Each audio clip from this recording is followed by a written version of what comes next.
what's up, and welcome back to Interpreting the Stars, where today we are bringing it back to our Has Fallen marathon of films with the most recent installment, Angel Has Fallen. Before I watched this movie, I saw the headlines online that allegedly this franchise is getting 3 more movies as well as a TV show. That led me to believe that this movie had to be great because you don't make a 6-movie saga and TV show off of a mediocre action franchise, do you?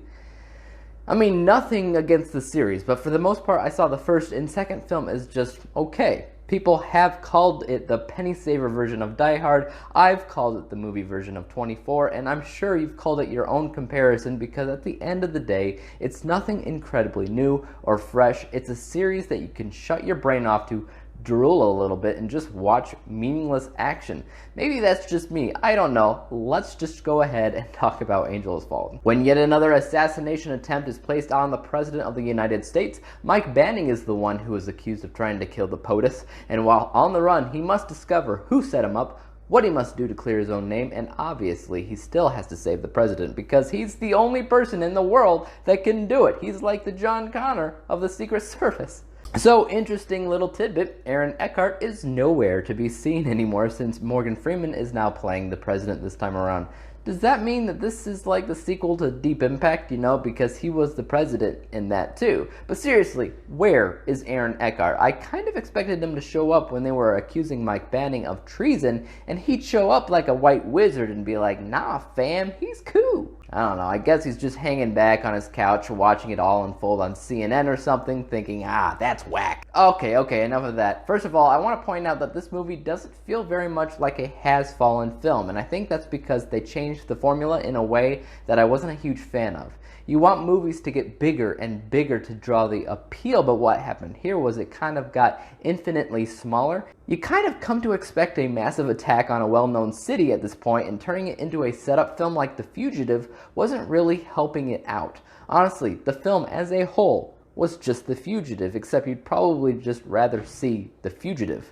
Had they included Aaron Eckhart in the mix, I feel like I'd be a little bit on board because they have more of a history and a chemistry together than he does with Morgan Freeman. Sure enough, Freeman was in all the movies, but he was always in the background, never really meeting Mike Banning face to face, so you don't really get that history. You don't get that chemistry. And if you don't get that history, you don't get the feeling of betrayal. And I think that's another thing with this movie. If it was smart, it would have made the audience question on if he actually did or did not do it. And never once do you actually feel anything like that in this movie. That's one thing 24 was able to do really, really well. Jack Bauer was a character that towed that line so often that you couldn't help but wonder where his loyalties sometimes lied. Does any of this mean that the movie is bad? No, I wouldn't go as far to say bad, but I would say that it's certainly not great. It does have its moments, though. I'd have to say that the best part of the film was surprisingly Nick Nolte. His character in this film worked really, really well, even if he constantly looked super disheveled and possibly had a mephitic way about him. This review is brought to you by the word of the day, mephitic, which is an adjective that means offensive smelling. But honestly, Nick Nolte had the best acting. He had a character that changed things up a little bit and turned everything just a little bit more important from a personal level.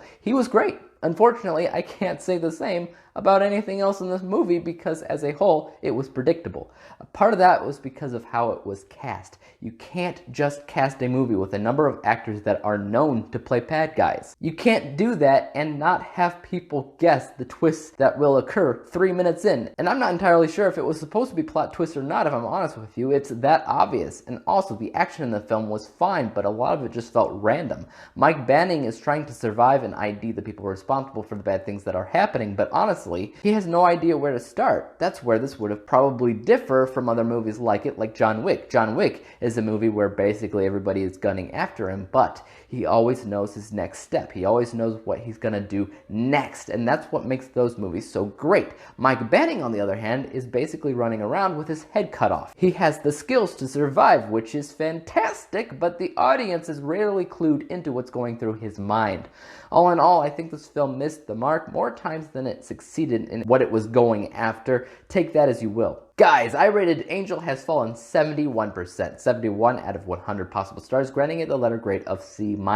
If you're curious on where this ranks, it's my Has Fallen marathon of films in last place. Actually, my ranking for the series is pretty simple. The first is the best, the second is second best, and the third is worst. You don't have to be a rocket scientist to know what that means, that as a whole, the series is getting worse and worse. But by all means, let's make 3 more films and a TV show. What did you think about Angel Has Fallen? Am I way off base here? Did you think it was amazing? Let me know in the comments down below. As for YouTube, you know what to do. Hit the subscribe button if you like this review and like to see some more like it. Hit the thumbs up button because that always helps out my channel. And don't forget about the little bell icon because that helps notify you when I come out with my next review. But until then, peace out!